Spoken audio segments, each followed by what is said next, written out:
L'affiche. L'affiche. Et bonjour à tous. Pour les films de cette semaine, on va passer de l'aristocratie à l'ingénierie et des nazis aux nazis, mais pas les mêmes. On démarre avec Downton Abbey 2, une nouvelle ère. Si vous connaissez la série, alors je n'ai même pas besoin de vous vendre ce film, vous êtes déjà en salle. Cela dit, si ce n'est pas le cas, une question doit vous venir en tête. Pourquoi aller voir un film tiré d'une série que vous n'avez pas vue ? Qui plus est le deuxième opus ? Question légitime s'il en est. Ma réponse est la suivante. Maggie Smith. Ok, ma réponse c'est pas uniquement ça. Je n'ai pas vu la série, je ne connais absolument pas les personnages. On peut envisager que je me plante du tout au tout. Et il est possible que ce soit compliqué de bien comprendre le film et ses enjeux sans en connaître le contexte. Cela dit, deux choses. Premièrement, un film se doit d'être une œuvre indépendante. Donc pas de problème avec les références qui apportent un supplément d'âme, ok pour des caméos, mais non, 30 fois non aux films qui supposent que vous connaissiez l'univers étendu. Que ce soit le support d'origine, de nouvelles adaptations ou d'autres médias alternatifs. Pas de problème avec la richesse proposée par des supports multiples, hors de question qu'un film ne soit bon qu'à condition de connaître la série, les comics. Oui, c'est de toi que je parle, entre autres. Un bon exemple de ça, cela dit, c'est Harry Potter. Ça ne choquera personne d'entendre parler de Moldu dans une série qui se déroule dans un contexte réaliste. Muggles. Le mot est désormais connu, il fait partie de la culture générale, largement partagée par tous. Les films ont pris le temps de poser leur contexte et nous ont appris leur vocabulaire. En revanche, quand le 5-6e film oublie de présenter les Horcruxes, c'est absolument normal de se sentir perdu, parce qu'on a le droit de vouloir voir un film sans se préoccuper de tout ce qui l'entoure, et donc d'aller voir Harry Potter en salle sans jamais avoir lu les bouquins de J.K. Rowling. Deuxièmement, Maggie Smith. Oui, je ne disais pas ça que pour plaisanter. On parlait d'Harry Potter, bim, le professeur McGonagall. Pierre Totem Locomotor. Bref, tout ça pour vous dire que je trouve le film tentant, sans doute en bonne partie parce qu'il sonne so British. Cela dit, je reconnais que, comme je ne connais pas la série de base, je ne suis pas non plus persuadée d'aller le voir en salle. Sur ce, je vous souhaite bonne nuit et vous laisse discuter de mon passé mystérieux. Probabilité de visionnage, 60%. Et pour le bon déroulé de la suite de la chronique, je vais prendre quelques précautions. Nazis, complot, Hitler... Voilà. Normalement, YouTube est allé bouder dans son coin, on peut maintenant passer aux choses sérieuses. On parle de La Ruse, réalisée par John Madden. La période ? Sombre. L'objectif ? Complexe. Le cerveau ? Britannique. Manners maketh man.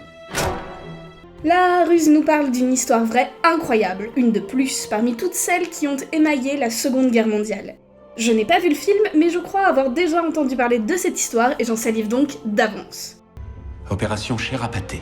Le réalisateur John Madden est un habitué à la fois des films historiques et des contextes so British. Tous les acteurs sont 100% britanniques, élevés au tea time et au plum pudding. Seule ombre au tableau, et elle est de taille, la durée du film.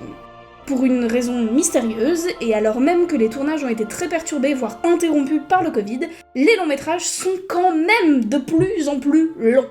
Là, on parle quand même de 2h10 pour un film d'action-espionnage, avec la mise en place d'un plan machiavéliquement tordu, d'accord, mais de là à durer 130 minutes ? De mon côté, pas de questions à se poser, probabilité de visionnage, 100%. Hey, vous aimez la Seconde Guerre mondiale ? Ouais, je sais, personne ne pose cette question. M'en fous, je vous souffle la réponse quand même. Vous adorez. Alors on continue ! L'affaire Coligny de Marco Kreuzpaintner. Donc déjà, le nom du réalisateur est une bonne indication du contexte. Oh oui, ok, c'est vrai, c'est gratuit, mais c'est hyper galère à prononcer. Je le dirai plus d'ailleurs, hein. Je vous l'écris si vous voulez. Voilà, là c'est affiché, plein de fois. Mais hors de question que je reprononce ce nom. Bien. Wussten Sie überhaupt, wer er war? Ich weiß, wer er war. Le pitch est topissime. On part sur une temporalité triple sans le côté décousu d'un Nolan. Monsieur Coligny a assassiné Monsieur Mayer dans les années 80, il comparaît devant le tribunal en 2001, et pour bien tout comprendre, on aura besoin de se replonger dans les événements de l'année 1944. Les 3 dates mentionnées apparaissent dans le film, avec des techniques de prise de vue différentes à chaque fois pour qu'on resitue bien quand on se trouve. J'ai une certaine tendresse pour tous les films qui s'attachent à nous décrire des affaires judiciaires, et en particulier ce qu'il se passe au sein d'un tribunal quand l'affaire est réellement examinée par un jury. Alors probabilité de visionnage, 80%. Et enfin, on termine la semaine avec un film que vous n'aurez sans doute pas vu arriver, puisqu'on parle de Dans les yeux de Thomas Pesquet et autres aventures spatiales. Bon, ok, celui-là, c'est un petit peu de la triche. La durée totale d'1h30 dissimule en fait une série de courts-métrages, dont le plus long, de 25 minutes, est dédié à Thomas Pesquet, ses mois d'entraînement et finalement son expérience de l'espace. Pour le reste de la programmation, on trouve des cours modernes, mais aussi de grands classiques comme Le voyage dans la lune de Méliès. Forcément. C'est un peu abusé, mais si comme moi vous êtes fasciné par l'espace, comme c'est original, vous vous laisserez peut-être séduire. Probabilité de visionnage, 50%. Enfin, la probabilité s'entend évidemment sans tenir compte de la programmation. Ce qui a ses limites, je le reconnais. On termine donc la semaine en quittant la Terre. Merci à tous de m'avoir encore écouté une semaine de plus. S'il vous plaît, pensez à partager la vidéo si elle vous plaît. C'est le seul moyen pour moi de gagner quelques vues ici et là. Je vous jure, c'est important si ce que je fais vous plaît, que vous le fassiez découvrir à d'autres. Et dans tous les cas, je vous souhaite une très bonne semaine à tous, potentiellement de bonnes vacances. Je sais pas comment ça marche, selon la zone, tout ça. Voilà. Et en tout cas, à la semaine prochaine. Wie lange sind Sie jetzt Rechtsanwalt? Seit knapp 3 Monaten.